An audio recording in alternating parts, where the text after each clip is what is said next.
Hello, everyone. Thank you for checking out this special episode of Really Dicey. This is Manny, and I'm here with. Andy Peregrine, still line developer for Dune Adventures in the Imperium from Modiphius.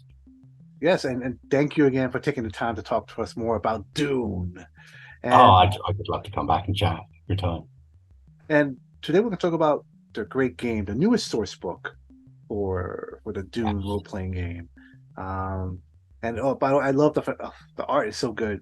Um, and this book Yeah. is only 128 pages, and it looks like this is the first source book. Correct me if I'm wrong. That actually it moves away from Arrakis. It actually gives you the tools to create um, political Yeah. adventures outside of the planet. Am I correct? Very much so. Yeah. I mean, this has always been the plan with Adventures in the Imperium. This is kind of we're moving in now to wave two. Okay? So we started with Arrakis because, as we always say about this, it's called Dune for a reason. And also, of course, if you've seen the movie, if you're new to Dune, there's an awful lot of extra stuff to figure out. There's an awful lot of new stuff you've got to try and get to grips with. It's a very different, even for a science fiction setting, it's very different from what you're usually going to see. No space, spaceships are very weird. There's you can't really use laser guns. There's no robots and computers. Completely blows most sci-fi minds.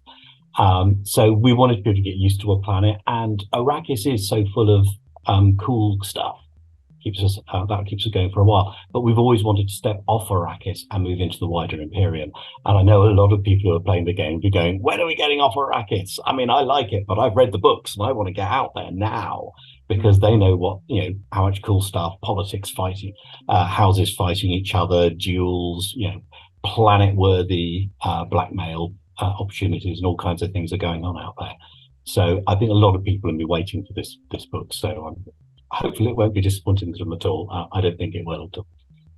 So it looks like there's a lot of great things here. There's looks like player character options. I'm seeing Yeah, also what like what's that? Maybe over a dozen houses now available that you can look into. Would you like to go? There's looks like four chapters altogether. This book. Let's yeah, double check that. I wanna. Yep, four chapters. Do you mind just going through each chapter a little bit? Just talk about what absolutely. readers can expect. So the first one, the Great Game, um, the same title as the book. What can you tell us about this? What was the idea behind this chapter? So this is the chapter that sets the scene effectively. This is where we talk about all of the universal politics that goes on beyond Dune, because as just sort of fill in anyone who's not too familiar with the setting as it stands, the universe is ruled pretty much as a dictatorship by the emperor from the planet of Kaitain. He can do anything he likes, but there is technically an advisory council called the Landsraad, which is made up of every single noble house across the Imperium, and that numbers hundreds, if not possibly even thousands of them. It's never counted in the books, and so of course the Emperor has to balance everything he wants to do with how much it's going to upset the collected nobility. Now the Emperor also has got his deadly Fiat Sardaukar troops. That means that, and this happens in the books at one point when basically no one wants to be the first one to stand up and say, "I don't think you should do that," because they know they're the next one who will have a battalion of Sardaukar dropped on their planet to cause chaos. So there's a lot of fear, politics, backbiting going on between all the different factions that run this. And of course, the nobles don't agree on one thing. What serves well the nobles who are going to make all their money in the industry is not going to serve well the nobles who make all their money in either spice or farming or philosophy or making military equipment or something. So it's like any large group of companies getting together. They're not going to agree. They're all going to be backbiting each other, and they're all going to be looking into their own self-interest. And everyone likes the status quo because they know how to operate the status quo at the moment, despite the fact it is unfair, Byzantine, difficult, and sometimes deadly to most people. So we have in chapter one, we basically set that scene. We tell you what the Landsraad is about, how it works, all the little layers to the Landsraad, like who actually fills in the forms to what's going on. Who do you need to talk to get things done, to get a better seat in the council? How does your house move through this political wall? And a little bit of detail about Kaitain, which is effectively the capital planet of the Imperium, for want of a better term, and some of the people you'll find on that as well. We also go a little bit into CHOME, which is effectively the trade organization that mostly is set up to run spice, but effectively runs the entire trade organization of the Imperium. It's the marketplace and the people who moderate that marketplace. Everyone has shares in it because that's what makes them all their more money, and it's again a nightmare of Byzantine politics and manipulation. And we've introduced with this chapter CHOME player characters, which might initially sound boring. It's like, oh, great, we can play the accountants. Fantastic. That's what this game has been missing. But actually, this is it's a step forward from the guild bank. These are the people who control the purse strings. If you have one of these guys in your house, someone who has contacts, communication with CHOME's a trade organization, they can pull a lot of strings and a lot of power for themselves and your house in that. So it's giving you that sort of trade agent more than anything else into your player. And of course, they've got their loyalties to CHOME itself. It's not just a reactive organization. It has its own agenda as well, mostly to maintain the status quo and make a lot of money wherever it can at whatever the expense. But, this is another faction that we're bringing into the game effectively. So there's a load of good stuff in there that you can bring in and mix into the pot of what you've already got in Dune. And I see that toward the end of the chapter, there's some discussion about becoming a house. I know the previous books talked a little bit about this. How does this book expand even more so? So we're going through all these again, in the same way we're introducing the setting step by step with Arrakis and the rest of the universe. And we have a lot more to introduce, yes, in the next book. There is a load more factions and things. We've got a similar thing to do in the process of how your house is moving into that. Now, we've started the game with letting you play anything from a tiny minor house to a huge, great major house, but there's always steps forward to be taken. So as we look at this, moving into the last chapter of this book, really, we look at house management, which is something people have been really excited to get into. And this helps you move, or if we're a house minor, how do we become a house major? How do we increase our power? And, how do we if we're already at the top of the game, how do we keep our power? And that sort of thing. So we detail how those people relate to each other, how those houses relate to each other as well. So this is moving back into what we have with chapter one. You want to know if you're going to the Landsraad Council, if you're representing your house, and you're feeling pretty good about yourself because you own a planet, you've got thousands of people behind you as your warriors, you've got some of the deadliest swordsmen as your bodyguard. You're thinking pretty good about yourself. But as soon as you step into that room, you could be small fry. There are people who own 5 or 6 different planets.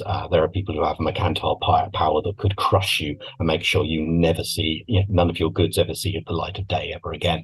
And you've got to figure out who these people are and figure out how you're going to relate to them and how you're going to instill a bit of fear into them with what you've got. You've got to be able to walk into the room and say, my house is powerful and strong because, and try and get yourself some respect with how the relationships between all these houses work.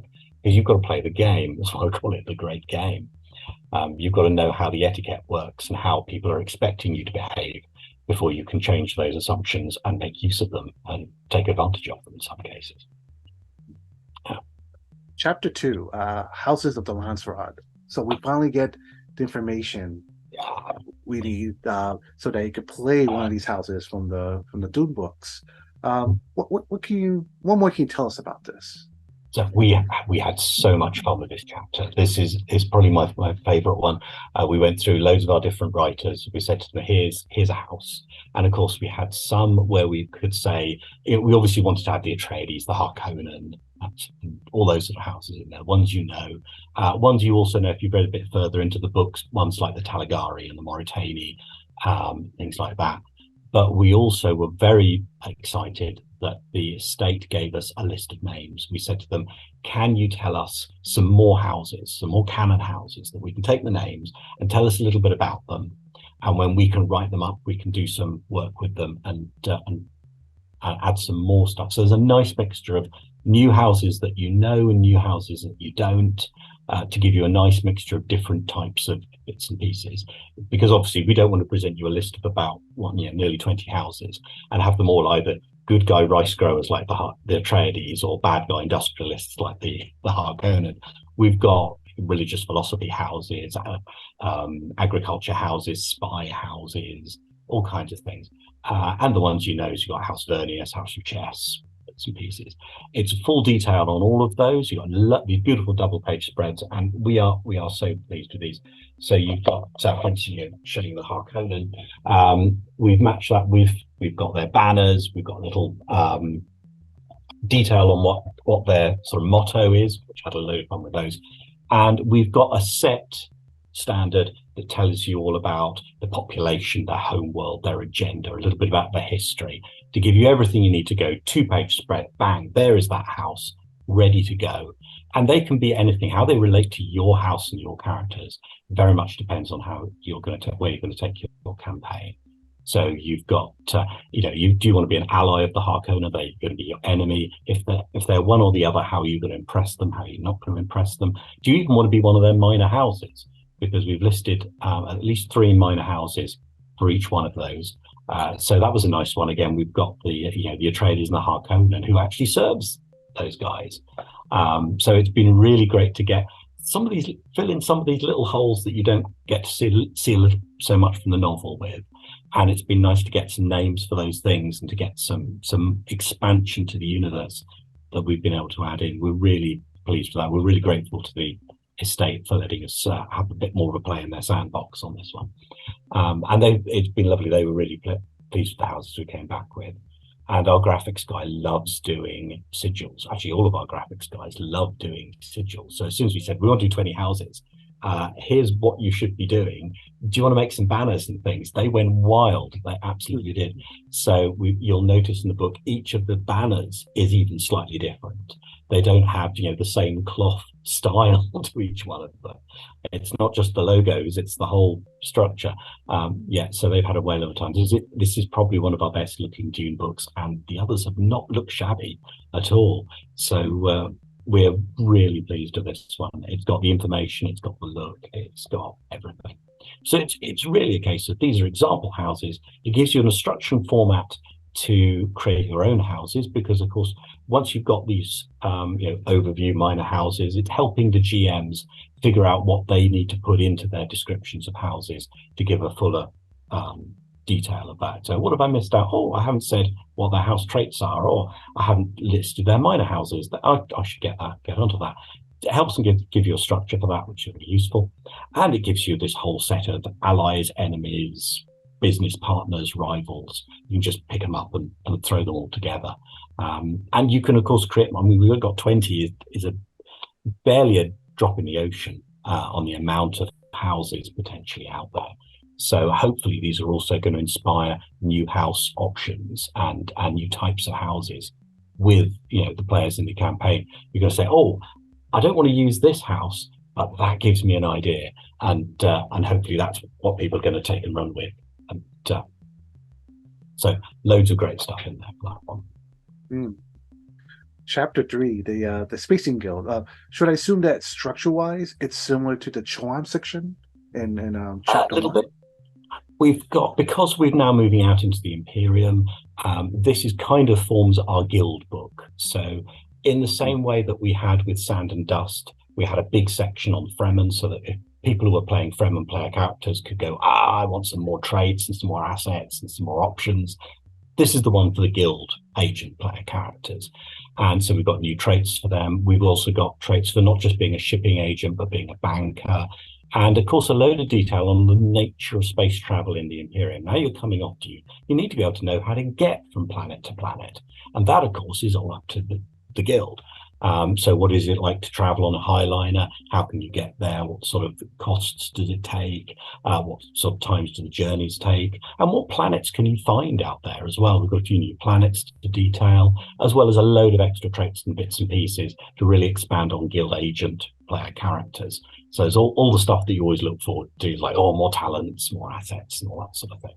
So loads of groovy stuff in there for that. We will come back to the guild later. It's the guild is one of those things we could do a big guild book, but we've kind of piecemealed it in because every time we do a book, we tend to realize we need to reveal a bit more about the guild because it's so crucial to everything.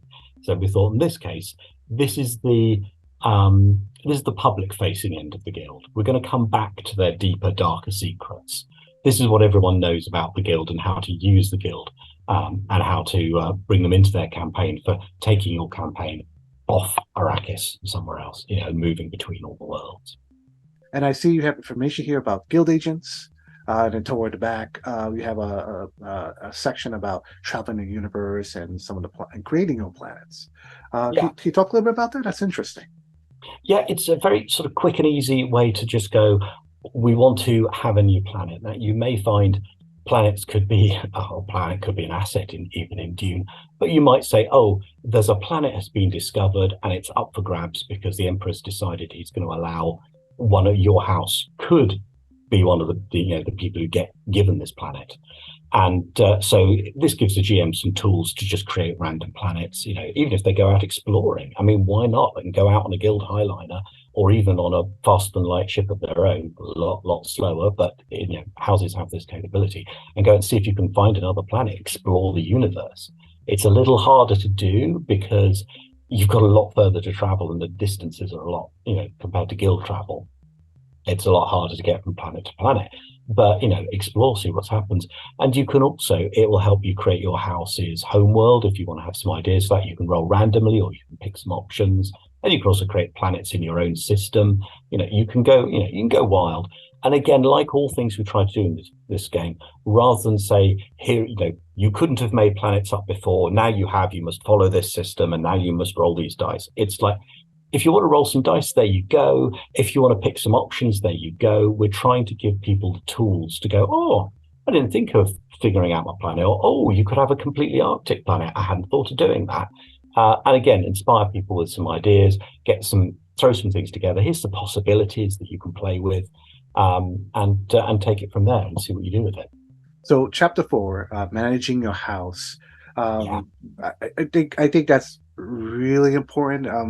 Again, viewers, if you haven't really looked into Dune, Dune's a very political series of novels, and the game also reflects that as well. And I'm sure anyone is looking at this is hoping for a good section about managing and maintaining your house in some way. Could you talk more? This section looks like it's the biggest section, one of the biggest sections in this book. It got bigger and bigger the more we started working on this one. It is a monster, but don't let that put you off. What we designed, I wanted to build for this because people really get into this, and I'm one of those people as well, where you want to get in and go, oh, what did our house do this year? What are we building? What did we fit together? What do we want to do with our money? How rich are we? What's our fort like? Have we, what can we afford to do? What's our characters eating? I love to be able to build that sort of whole world. I mean, literally, you've got a planet, so let's detail it. Now, what you can do with that is you could spend, whole sessions working on house management, deciding what you wanted to build, rolling dice, seeing how well you can build it, and all those sort of bits and pieces. But by the same token, I'm also very aware a lot of people are going, oh, I don't want to.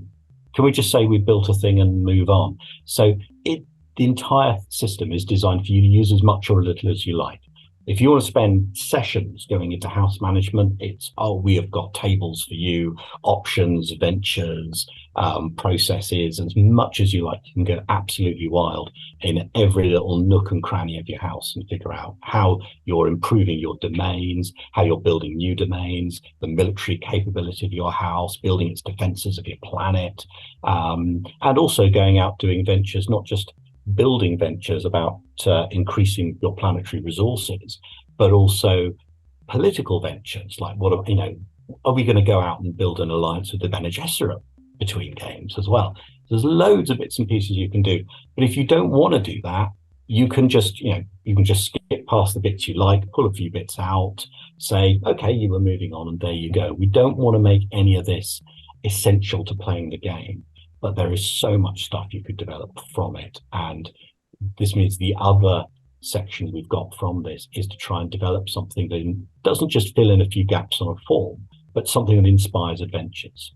So, for instance, one of the things you start with is news from the Imperium. Now, that is a moment for the GM to say, okay, well, since the last adventure, the Emperor has married again. Things like that might be actually quite critical to their adventure and what's going on. Oh, there's been a war between House Mauritania and House Akaz again. The conflict has sparked up. And these might be things that will help initiate the adventure and fill in some background for the player characters. But what we've also got is it's up to the player characters to say this as well. Now, they can come round to the GM and say, well, you know what? House Harkonnen, I've heard that they've been sending spies against House Richess. Now, it's up to the GM to then go, okay, well, you've all heard that rumor. The GM doesn't at any point go, no, that didn't happen. They say, okay, that's a rumor you've heard. Let's find out if it's true. The GM can then maybe do some dice rolls to see if he decides that's true. The players could then be a whole adventure. The players go, yeah, let's find out if there are spies of the Harkonnen having a go. Should we talk to the Richess? What should we do? So all of these things are designed to let the players bring a bit of news in, but the players add some background, which I'm always a big fan of. But of course, it's up to the GM whether it's actually true. So we'll see where that's where things come in. Yeah, that's where the GM's still in control, but the players have got a lot of input into the world. And we move through as you work out, basically, as you would expect from most house management systems, you work out the resources your house has gathered based on how powerful your domains are, how much resources you've got, and then you decide how you're going to spend that. Now, there is a certain amount of upkeep you've got to do. Planets are expensive to maintain, but of course, it's up to you how much you're going to. Do you want to be loved by your people? Do you want to build your military? Do you want to keep your noble house in extreme wealth and to hell with the peasants? Or are you going to try and balance it out? Do you want to not look too rich? Do you want to hide lots of your money? All that sort of thing. And then what you can also do is do these adventures. Now, these might be to build things, increase your military, and work out. And we have a planetary sheet as part of that. We divide into lots of hexes. So you have, without going into too much detail on this, because it's a lot easier if you've got the book in front of you. Essentially, the planet is divided into a set of spaces, and it's up to you how you fill those spaces. Now, we've had some conversation about this, so you may decide to build a pleasure district, and that takes as much space as anything else, but we assume that a pleasure district comes with houses and factories and things around it. So you basically go, here's a new area of the city.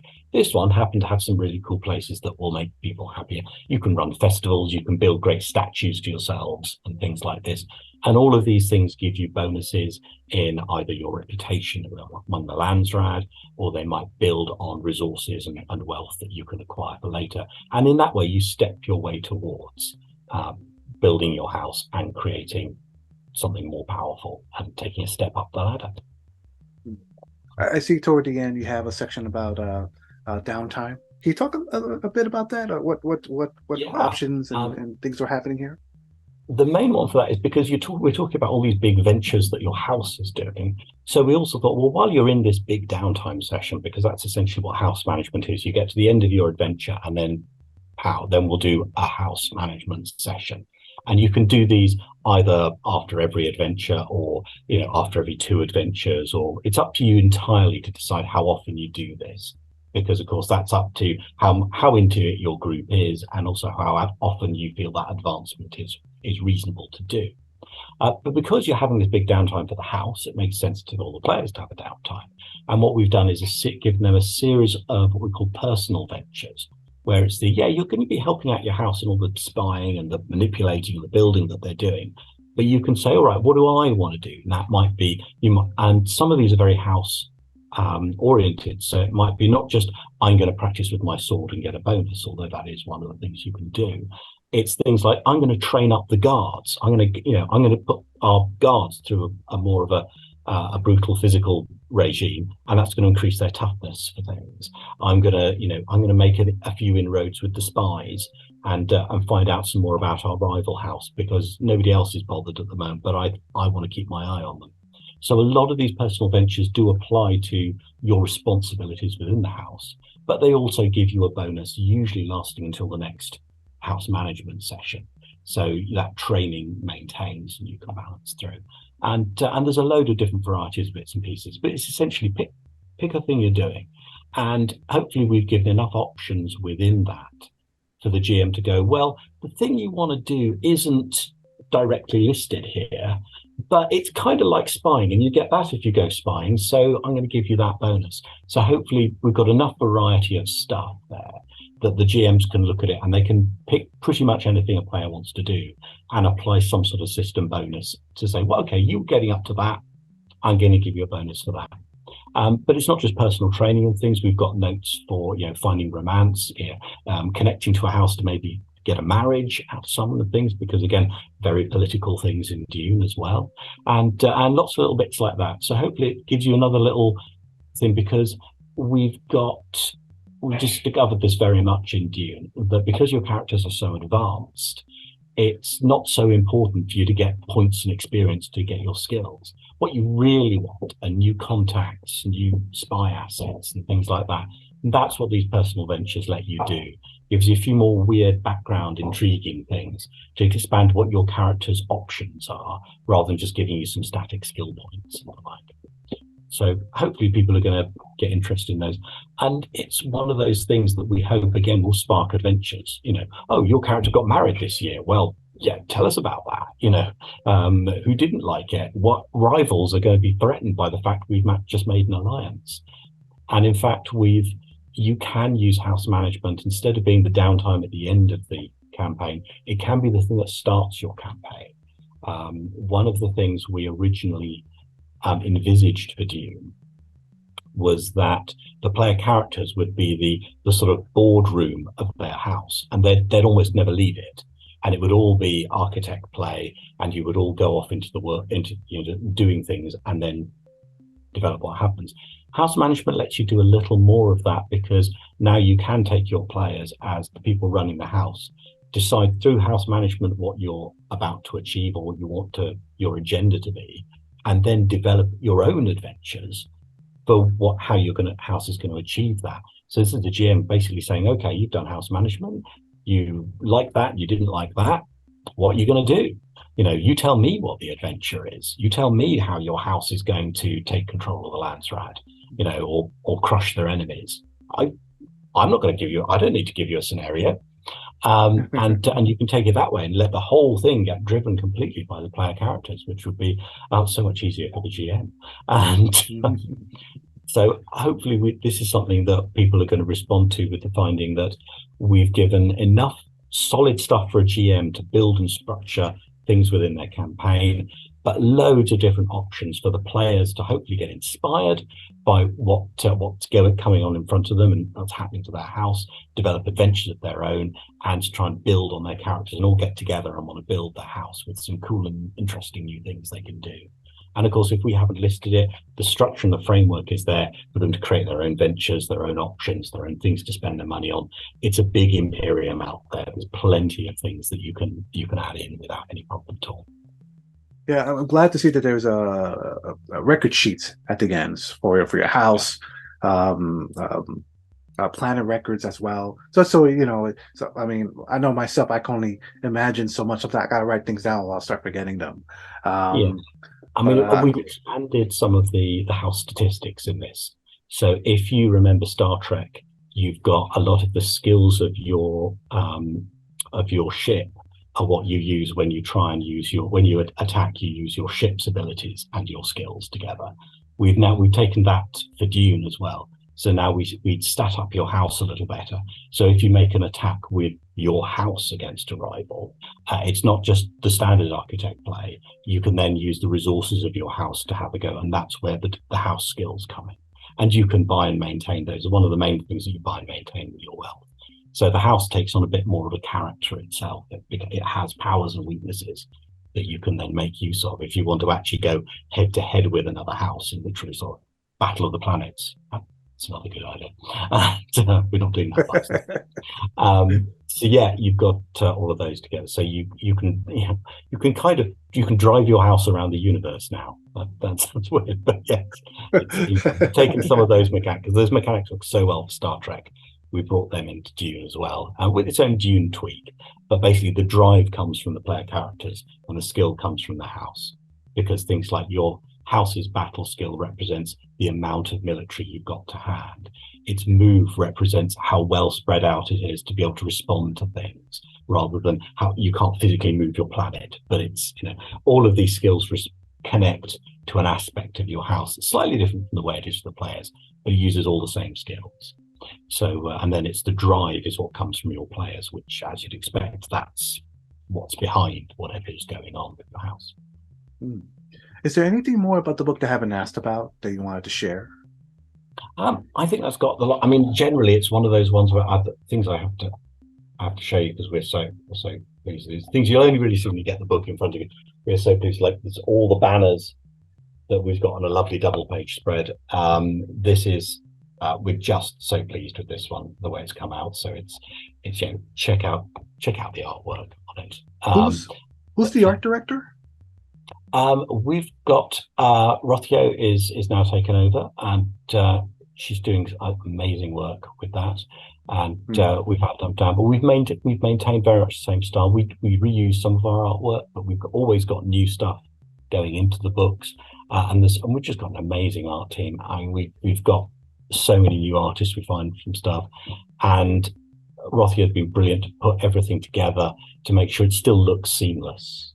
So yeah, it's just going so nicely. And of course, we've got loads of graphic elements. Chris Webb and Lee Wolsey have been some of our graphics guys on this, and they've had a whale of time doing sigils and crenellations and little graphic types and things. It's almost a shame to tell them they haven't got too long to do the book, because we could leave them doing little fiddly graphics, right, and they come up with some amazing stuff. So yeah, there's a lot of really great talent behind what I put together. It's and I'm used to that. I do the writing and think that that's my bit done. But then you see the book come back, it looks so good. So is this book available right now? Yeah, we are out. I'm not quite sure how filtered it is through the system. It is definitely out on PDF on DriveThruRPG and on the Modiphius website. I think we have it still listed as a pre-order, but I think it's pre-order as in it's going out. It's in the English warehouse. Pre-order customers have had their stuff, or hopefully should have had their stuff by now. You should start seeing it in the shops if it's not there already. It all, like always with these things, if we release it from the warehouse, and they go, flying off like flying monkeys into the sunset. We don't know which distributor gets it first, or which your particular role play shop either orders direct from us, or orders from a website, or orders from somebody else who's got to get it before them. There's a whole distribution chain that I am completely unaware of the details of. But it's in the process. It's on the way. As you can tell, I've got the book physically in front of us, and of course, and we may have some more by then. We're gearing up for the convention season, so we've got we're not too far away for Origins, UK Games Expo, and the like. We will have all of this on the stand as well, and possibly some new stuff as well, hopefully. So yeah, it's out in the shops now. It should be. Hopefully it will be if it's not in your local game store, give them a shout and they can get hold of it, but you can always get it direct from us in Modiphius as well. I will put the links in the description below. Andrew, thank you so much for sharing with us about the details to the great game, and to our viewers out there, thank you for watching. Stay safe out there. We'll see you soon.